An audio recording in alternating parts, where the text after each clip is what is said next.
Today, the first 2 episodes of a new series set in the Godzilla and Kong universe called Monarch, Legacy of Monsters premiered on Apple TV.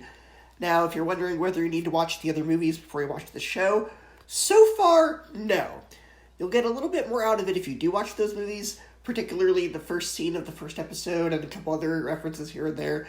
But I'd say you can still follow it pretty well, even if you didn't watch the movies that this is spun off from.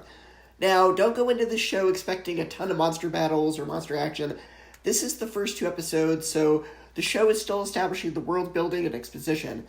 Like the other movies, the show focuses on the human characters, which had me worried because the way they write the human characters in this universe, with the exception of Kong Skull Island, is usually pretty boring, but the human characters in the show are actually pretty interesting.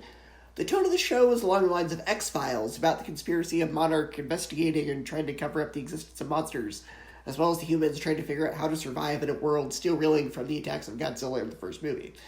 Now, this is a show with at least 3 different timelines going on. You have a plotline about a character in 2015 trying to figure out a mystery surrounding her father.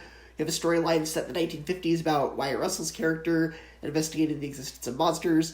You have another plotline about the whole Monarch cover-up thing, so there's a lot of jumping around timelines and following different characters without much transition to the different timelines, so it can feel pretty jarring and confusing at points. Now, I was a bit skeptical when they said this was going to be on Apple TV, because they aren't really a big streaming service that's known for big-budget, high-quality shows. If they had said it was going to go to Netflix or Amazon, I would have been less skeptical.